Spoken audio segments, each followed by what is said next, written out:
100 करोड़ लोग प्रधानमंत्री की मन की बात एक बार सुन चुके हैं। क्या आप उनमें से एक हैं? जी सर, मैं तो सुना नहीं हूँ सर। एक बार भी नहीं सुने? नहीं सर, मेरे पास बड़ा मोबाइल है ही नहीं, मैं कैसे सुनूंगा मैं। कितनी बार सुने? कई बार सुनते हम तो वो फेसबुक यूट्यूब पे भी सुनते रहते हैं फ़ोन पर। अभी तो देखा, मैंने सुना तो नहीं अभी उनका जो मन की बात जो अभी जो चल रही है ना, जो वो अभी मैंने नहीं सुना। इतने नाम ऊंचा करने वाली बेटियां ही अगर देश के अंदर सुरक्षित नहीं है, वो भी सर आम जनता के बारे में और साधारण बेटियों के बारे में सोचिए आप क्या हाल होगा।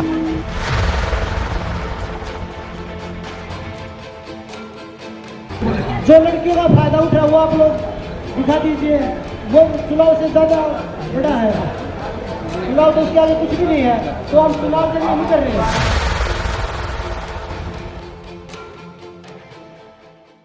नमस्कार, मैं रवीश कुमार। क्या जंतर मंतर पर धरने पर बैठी महिला पहलवानों और मन की बात सुनने वाले दर्शकों में, श्रोताओं में कोई संबंध हो सकता है?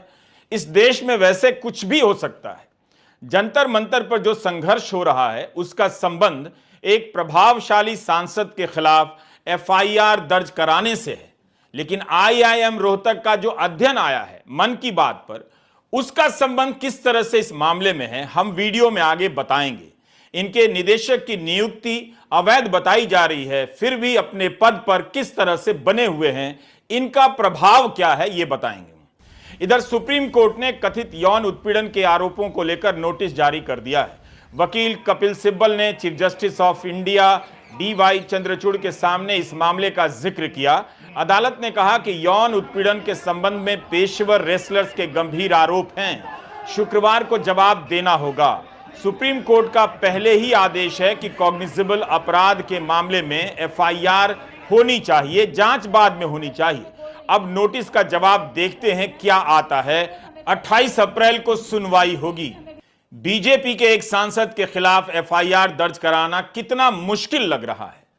अनुराग ठाकुर केंद्रीय मंत्री हैं, वृंदा करात उनके खिलाफ गोली मारो के नारे को लेकर एफआईआर दर्ज कराने के लिए कई महीनों से मुकदमा लड़ रही हैं। अब जाकर सुप्रीम कोर्ट में पहुंचा है और वहां से नोटिस जारी किया गया है। एफआईआर अभी भी नहीं हुई है। अगर आप लोग भारत की व्यवस्था से निराश हैं तो ऑस्ट्रेलिया से आ रही इस खबर से अपना उत्साह बढ़ा सकते हैं। कहीं ना कहीं न्याय होते रहना चाहिए। तस्वीरों के इस कोलाज को आम आदमी पार्टी की तरफ से ट्वीट किया गया है। जो बंदा सभी फोटो में दिख रहा है उसके बारे में ऑस्ट्रेलिया की अदालत से एक खबर है। यह खबर सिडनी मॉर्निंग हेरल्ड में छपी है। इस पर 5 कोरियाई महिलाओं को ड्रग देकर बलात्कार करने का आरोप साबित हुआ है। 43 साल के बालेश धनकर को अदालत ने सजा दी है। यह व्यक्ति ओवरसीज फ्रेंड ऑफ बीजेपी का पूर्व में अध्यक्ष रह चुका है। यह संस्था बीजेपी के लिए अलग अलग मुल्कों में काम करती है। इसके कार्यक्रमों में बीजेपी के कई नेता और मंत्री तक की तस्वीर देखी जा सकती है, जिससे पता चलता है कि अतीत में बालेश धनकर कभी कितना प्रभावशाली रहा होगा। दूसरे देश में बीजेपी का प्रचार करने वाली संस्था का प्रमुख चेहरा बनने के बाद भी बालेश धनकर यौन प्रताड़ना के मामले में दोषी पाया गया है। ऑफ बीजेपी ने ट्वीट किया था कि बालेश 2018 में ही संस्था छोड़ चुका है और हम उसके कृत्य की निंदा करते हैं। उसे कानून का सामना करना होगा। अगर ऑफ बीजेपी कहीं इसी से प्रेरित होकर भारत की महिला पहलवानों के पक्ष में ट्वीट कर दे कि बृजभूषण सिंह को भी कानून का सामना करना होगा, तब क्या होगा? वैसे अध्ययन करना चाहिए कि धर्म और राष्ट्र की राजनीति का असर क्या बालेश जैसों के मन पर बिल्कुल नहीं होता है? क्या यह मन की बात नहीं सुना करता था, जिसके सर्वे में आया है कि 60% लोगों ने बताया है कि इसके सुनने से राष्ट्र के प्रति जज्बा पैदा होता है। मन की बात तो 2014 से चालू है। ऑस्ट्रेलिया में इंसाफ मिलता है तो भारत में भी मिलेगा। आपको लगेगा कि आज की कहानी कहां से कहां जा रही है, मगर धीरज के साथ देखेंगे तो सारी कहानी एक ही जगह पर पहुंच रही है। भारत में महिला पहलवान धरने पर बैठी हैं। इसी कड़ी में आईआईएम रोहतक के निदेशक प्रोफेसर धीरज शर्मा का मामला देखिए। वे भी कम प्रभावशाली नहीं लगते हैं। पंजाब और हरियाणा हाईकोर्ट में केंद्र सरकार ने ही कह दिया कि उनकी नियुक्ति अवैध प्रतीत होती है, जबकि उनकी नियुक्ति प्रधानमंत्री के नेतृत्व वाली कमेटी ने की थी। अब धीरज शर्मा का संस्थान प्रधानमंत्री के मन की बात पर अध्ययन करवा रहा है, तो पहले इस मन की बात को सुन लेते हैं और फिर महिला पहलवानों की मन की बात को भी सुनेंगे कि उनकी बात को प्रधानमंत्री क्यों नहीं सुन रहे हैं। दैनिक भास्कर में लिखा है कि प्रसार भारती के निदेशक गौरव द्विवेदी ने आईआईएम रोहतक से अध्ययन कराया है। इसका सैंपल 10,003 बताया गया है। इस सर्वे में पाया गया है कि 96% लोग मन की बात के बारे में जानते हैं, केवल 4% लोग नहीं जानते हैं। अखबार ने हेडलाइन बनाई कि 100 करोड़ लोगों ने कम से कम एक बार मन की बात का प्रसारण सुना है। 30 अप्रैल को मन की बात के 100वें एपिसोड का प्रसारण होने जा रहा है। हमने भी कुछ लोगों से पूछ ही लिया कि क्या आपने मन की बात के बारे में सुन रखा है या कार्यक्रम कभी सुना भी है। क्या नाम है आपका? अमित चंद्र। अरे क्या करते हैं आप? अभी आपने मन की बात सुनी है कि क्या होता है मन की बात? मन की बात हमको मालूम नहीं, आपसे हमें दुनिया में मालूम नहीं मन की बात क्या होती है। कभी किसी से सुना हो? कभी नहीं सुना है हमने मन, पहली बार सुने मन की बात। मन की बात के बारे में मालूम नहीं। क्या नाम है? मेरा नाम हरेश है। मन की बात सुनी है? मन की बात सुनी। कभी किसी सुनी हो कि मन की बात में कौन कौन लोग होते हैं, क्या बातें होती हैं? मन की बात में तो बीजेपी वाली बात होती है, मोदी जी अपनी मन की बात बताते हैं। और कौन लोग होते हैं उसमें? उनकी पार्टी के लोग होते हैं। कितनी बार सुनी है आपने? मैंने 4-5 बार सुना है। आखिरी बार कब सुनी? आखिरी बार 1 महीना करीब हो गया। आईआईएम रोहतक का कहना है कि 100 करोड़ लोग कम से कम एक बार प्रधानमंत्री की मन की बात सुन चुके हैं। आप उनमें से एक हैं।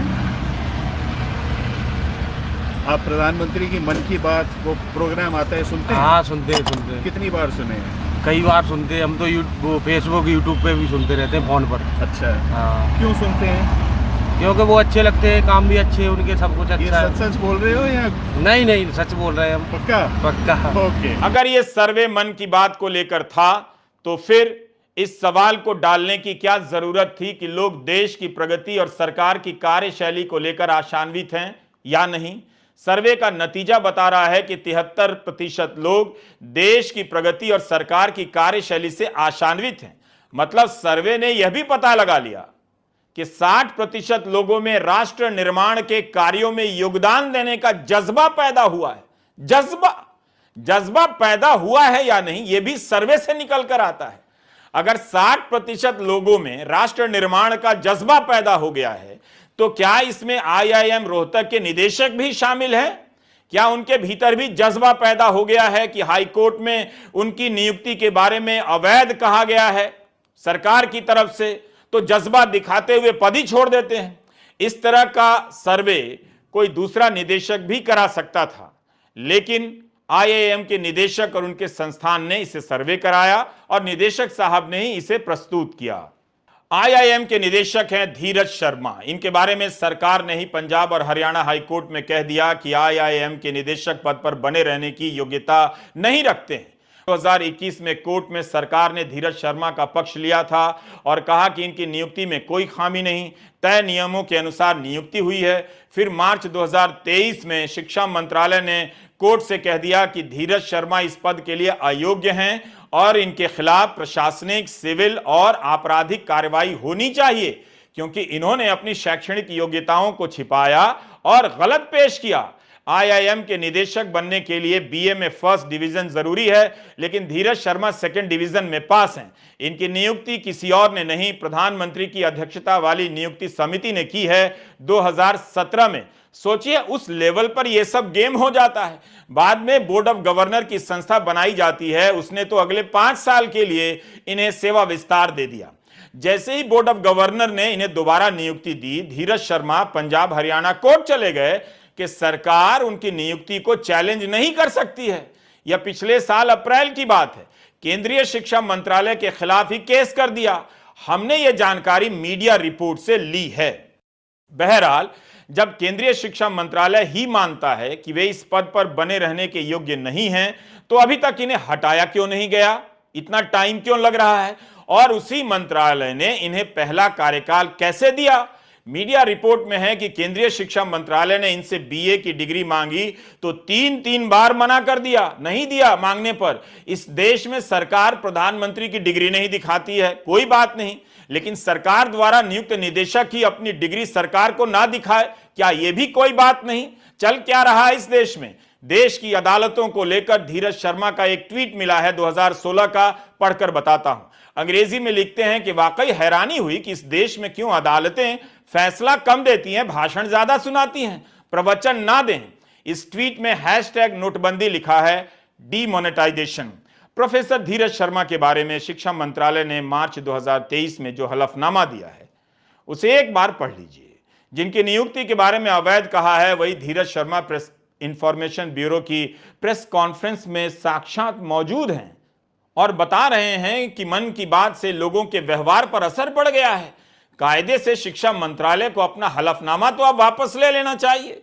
वैसे प्रोफेसर धीरज शर्मा ने सरकार के हलफनामे के खिलाफ याचिका दायर की है।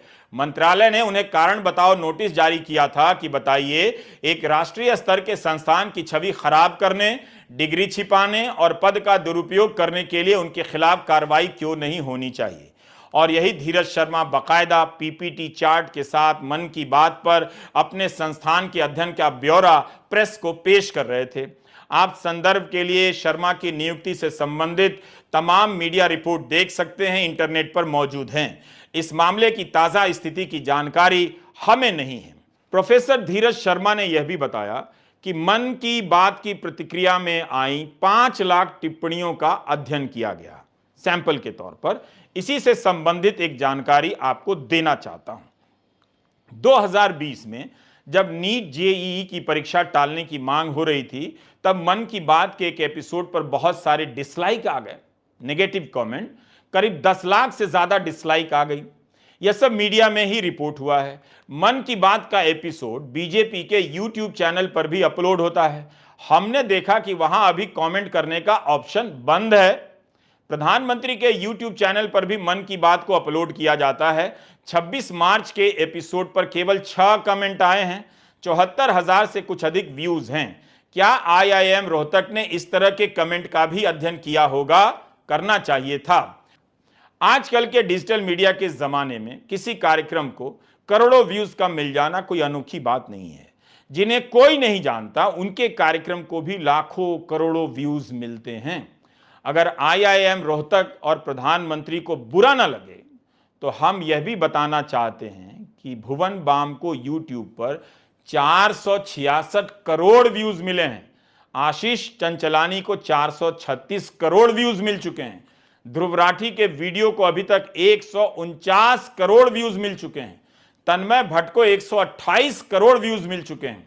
हम नहीं जानते कि मन की बात के 23 करोड़ श्रोता हैं। इसके बारे में अध्ययन करने वालों ने कैसे पता लगा लिया? बस दिमाग इस बात को लेकर खटका है कि 100 करोड़ लोगों ने कम से कम एक बार सुना है, तो इन लोगों ने दोबारा क्यों नहीं सुना? यह देश ज्यादातर गरीबों का देश है, जिनके घर में टीवी नहीं है, रेडियो नहीं है, अखबार नहीं है। बहरहाल हमने कई लोगों से पूछना चाहा, इस उम्मीद में कि क्या पता वे उन 100 करोड़ लोगों में से होंगे जिन्होंने एक बार मन की बात सुन ली होगी। सूचना प्रसारण मंत्री अनुराग ठाकुर ने मन की बात को लेकर अखबारों में एक लेख लिखा है। इसमें बताया गया है कि 262 रेडियो स्टेशनों और 375 से अधिक निजी और सामुदायिक रेडियो स्टेशनों के साथ दुनिया के सबसे बड़े radio network all India radio के माध्यम से प्रसारित होता है। इसका प्रसारण भारत की 52 भाषाओं और बोलियों के अलावा 11 विदेशी भाषाओं में किया जाता है। 100 से अधिक प्राइवेट न्यूज चैनल इसका प्रसारण करते हैं। दूरदर्शन के 34 चैनलों से इसका प्रसारण होता है। इतने चैनलों से 8 साल से इतने माध्यमों द्वारा इसका प्रसारण हो रहा है। इसके बाद भी हमें कुछ लोग मिल गए जिन्होंने कभी मन की बात नहीं सुनी। सरकार से आग्रह है कि ऐसे लोगों के घर घर जाकर मन की बात सुनाने की व्यवस्था करें, एक रेडियो जरूर दे दें। बस ध्यान रहे कि उन घरों में सत्यपाल मलिक ना मिल जाएं या विनेश फोगाट ना मिल जाएं। नाम क्या है? जी मेरा नाम है संजय दास। अच्छा, IIM रोहतक ने ये कहा है कि कम से कम 100 करोड़ लोग प्रधानमंत्री की मन की बात एक बार सुन चुके हैं। क्या आप उनमें से एक हैं? जी सर, मैं तो सुना नहीं हूँ सर। एक बार भी नहीं सुने? नहीं सर, मेरे पास बड़ा मोबाइल है ही नहीं, मैं कैसे सुनूंगा मैं। मेरे पास ऐसे कोई बड़ा मोबाइल नहीं है, मेरे पास छोटी मोबाइल है, इसलिए मैं सुना नहीं हूँ। प्रधानमंत्री जी ने क्या बोला नहीं बोला ये मैं नहीं सुना हूँ ये। Thank you. मेरा नाम धर्मेंद्र कुमार है। अच्छा, ये IIM रोहतक की स्टडी है कि कम से कम 100 करोड़ लोगों ने एक बार प्रधानमंत्री की मन की बात सुनी है। क्या आप उनमें से एक हैं? हम भी सुन सकते हैं उनकी मन की बात। नहीं, आप सुन चुके हैं वैसे? अभी तो देखा, मैंने सुना तो नहीं अभी उनका जो मन की बात जो अभी जो चल रही है ना, जो वो अभी मैंने नहीं सुना अभी। आपने नहीं देखा? नहीं देखा मैंने अभी। आप सुनते भी नहीं हैं? नहीं सुन सकते, क्यों नहीं? नहीं, आपने सुना है कि नहीं सुना? अभी सुना नहीं। Thank you. क्या नाम है आपका? राम बिहारी। राम बिहारी जी, क्या करते हो? यही करते हैं, बेलदारी का काम करते हैं हम लोग। अच्छा, ये बताओ, जो मन की बात आती है टीवी पर, रेडियो पर, आकाशवाणी पर, सुनी है मन की बात आपने? हमने तो नहीं सुनी वैसा, हम तो पढ़े लिखे हैं नहीं, हमारे पास टीवी है ना कुछ है, तो ऐसे ही पढ़े रहते हैं झोपड़ियों में। लाइट तक तो है नहीं हमारे पास यहाँ। रहते कहाँ? झोपड़ियों में। ये भी नहीं मालूम कौन करता है मन की बात? ये मालूम है कौन करता है? हमें नहीं मालूम है, हमें तो वो चीज़ को पता नहीं, तो हम कैसे बता दें। अब हम आते हैं जंतर मंतर पर। प्रोफेसर धीरज शर्मा को हटाना अगर मुश्किल है तो सोचिए कि बीजेपी के सांसद बृजभूषण सिंह के खिलाफ FIR दर्ज करना आसान कैसे हो जाएगा। प्रोफेसर धीरज शर्मा की नियुक्ति को लेकर अंग्रेजी समाचार पत्रों में कई रिपोर्ट आपको मिल जाएगी। अब तो धीरज शर्मा मन की बात का सर्वे ले आए हैं कि 100 करोड़ लोगों ने कम से कम एक बार इसका प्रसारण सुन लिया है। इसीलिए कहा कि जंतर मंतर पर जो महिलाएं बैठी हैं उनकी बात को सुनने वाला कौन है? ना तो गोदी मीडिया सुन रहा है, ना सरकार सुन रही है। इसीलिए बताया कि दोनों ही घटनाओं में संबंध है। कैसे है बताता हूं। कितना आसान होता है कि पब्लिक को ये बताना कि मेरे साथ ऐसे ऐसे हुआ है। महिलाओं के लिए इतना आसान नहीं होता है, और हमें गेम करना है आगे। लड़कियों ने कंप्लेंट की है, वो बहुत बड़ी बात है। हमें अगर सामने जाना होगा तो हम सुप्रीम कोर्ट के सामने जाएंगे। सुप्रीम कोर्ट से बड़ा है हमारे देश में कोई नहीं है। संविधान जिन 100 करोड़ लोगों ने एक बार मन की बात का प्रसारण सुना होगा, उन लोगों ने इसके बारे में तो सुन ही लिया होगा कि जंतर मंतर पर 3 दिनों से राष्ट्रीय और अंतर्राष्ट्रीय स्तर की महिला पहलवान इस तपती गर्मी में धरने पर क्यों बैठी हैं। कुश्ती महासंघ के पूर्व अध्यक्ष और बीजेपी के सांसद बृजभूषण शरण सिंह के खिलाफ यौन प्रताड़ना का आरोप लगा रही हैं। सांसद ने खंडन किया है, मगर महिला खिलाड़ियों का कहना है कि वे अपने आरोपों पर कायम हैं, इंसाफ चाहिए। सुप्रीम कोर्ट ने भी नोटिस जारी कर दिया है FIR करने को लेकर। कहा है कि याचिका में पहचान को सुरक्षित करना बहुत जरूरी है। इसके बाद केवल कुछ ही हिस्से को सार्वजनिक किया जा सकता है। आपने मन की बात में जिन्हें सुना है, ये महिला खिलाड़ी उन्हीं को खोज रही हैं कि वे आएं और इनकी बात सुने, इंसाफ दिलाएं, FIR करवाएं। वैसे आपको याद होगा कि जब गृह राज्य मंत्री के बेटे की जीप से किसानों को कुचला गया, उनके बेटे को जेल भेजा गया, तब भी प्रधानमंत्री ने गृह राज्य मंत्री को मंत्री परिषद से नहीं बाहर किया। तो सोचिए कि बृजभूषण सिंह के खिलाफ FIR कैसे इतनी आसानी से हो जाएगी। रिकॉर्ड भी तो आप देखेंगे। सबूत मांगने की बात कही जा रही है, लेकिन खेल मंत्रालय की ही रिपोर्ट में कहा गया है कि महासंघ में यौन उत्पीड़न की शिकायतों को दर्ज कराने के लिए आंतरिक कमेटी नहीं थी। अब बताइए, जब शिकायत की गई तब ओवरसाइट कमेटी बनती है, लेकिन कोर्ट का आदेश है कि ऐसी कमेटी होनी चाहिए, तब कमेटी ही नहीं थी तो खिलाड़ी कहां शिकायत करती। रोहित ने साक्षी मलिक के साथ ही सत्यव्रत से बात की। सत्यव्रत को अर्जुन पुरस्कार मिल चुका है। हमारी जो लड़ाई है जनवरी में स्टार्ट हुई थी, और ये सबसे इम्पोर्टेंट बात यही है, हमारी महिला पहलवानों के सम्मान की लड़ाई है। उनके साथ जो हैरेसमेंट हुए हैं उनके खिलाफ सरकार या पुलिस प्रशासन कोई कार्रवाई नहीं कर रही है, तो ये सबसे बड़े दुख की बात है। इस वक्त क्या सिचुएशन है? इस वक्त जी सबसे ज़रूरी बात तो ये है कि दिल्ली पुलिस अपना काम ठीक से नहीं कर रही है, और उन्होंने अभी तक FIR दर्ज नहीं करी है। तो इसलिए हम सुप्रीम कोर्ट में गए थे, और माननीय श्री कपिल सिब्बल जी ने भी हमारा साथ दिया वहाँ पे सुप्रीम कोर्ट में, और उन्होंने पिटीशन जो हमारी सुप्रीम कोर्ट ने एक्सेप्ट कर ली है, और उसकी सुनवाई 2 दिन बाद होगी।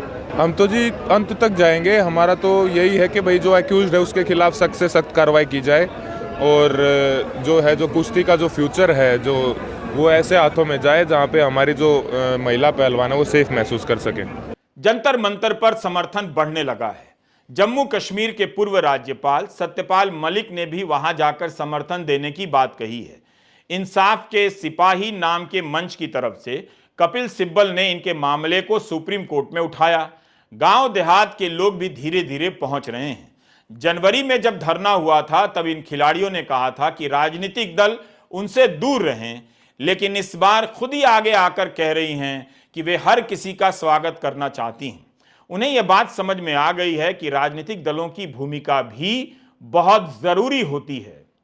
हम ये खिलाड़ियों का समर्थन करने आए हैं क्योंकि इनके साथ अन्याय हो रहा है। तो पहले भी बैठे थे, इनको आश्वासन दिया था कि भाई न्याय होगा, लेकिन इन्हें न्याय मिला नहीं है, इसलिए दोबारा बैठे हैं। तो अब के ये आर पार की जंग जीते। सरकार इनके साथ ठीक नहीं कर रही है। हाँ, ठीक नहीं कर रही है। लेडीज़ के साथ यौन शोषण होना ठीक नहीं है ना। हमारी भी बहन बेटियां हैं, कल कौन आएगा खिलाड़ी बन के, कौन आएगा? घर से नहीं निकलेगा। तो देश का नाम रोशन कर रहे हैं ये, तो उनके साथ तो नहीं होना चाहिए। ये देश के अंदर कैसा इंसाफ हो रहा है जहां देश का नाम ऊंचा करने वाले, मेडल लाने वाले खिलाड़ियों को धरने पर बैठना पड़ रहा है। और धरने पर बैठ रहे हैं तो ये बैरिकेटिंग लगाकर कैसे सरकार षड्यंत्र रच रही है, इन सबको पूरे देश को देखना पड़ेगा। अब पूरे हरियाणा से, पंजाब से, पूरे देश से खापे और लोग पहलवानों के समर्थन में आ रहे हैं, क्योंकि यही पहलवान देश का नाम ऊंचा करते हैं। अगर ये इतने नाम ऊंचा करने वाली बेटियां ही अगर देश के अंदर सुरक्षित नहीं है, वो भी सरकार के सांसदों से, तो और आम जनता के बारे में और साधारण बेटियों के बारे में सोचिए आप क्या हाल होगा। अगर बृजभूषण शरण सिंह के खिलाफ कोई राजनीति हो रही है, उसके तहत यह सब हो रहा है, तो सरकार के पास पर्याप्त समय था कि इतने हफ्तों में इस राजनीति का पर्दाफाश कर देती, लेकिन ऐसा कुछ भी नहीं हुआ। किसान मांग करते रह गए कि गृह राज्य मंत्री अजय मिश्रा टेनी को मंत्रिपरिषद से बाहर किया जाए, इस्तीफा लिया जाए, लेकिन सरकार टस से मस नहीं हुई। अब बीजेपी के सांसद बृजभूषण सिंह के खिलाफ कथित रूप से यौन उत्पीड़न के मामले में एफआईआर की मांग हो रही है, और इसके बीच में एक सर्वे आ जा रहा है कि 100 करोड़ लोगों ने मन की बात का प्रसारण कम से कम एक बार सुन लिया है। इन 100 करोड़ लोगों ने एक ही बार क्यों सुना, दोबारा क्यों नहीं सुना, यह भी पूछ लिया जाता उस सर्वे में। नमस्कार, मैं रवीश कुमार।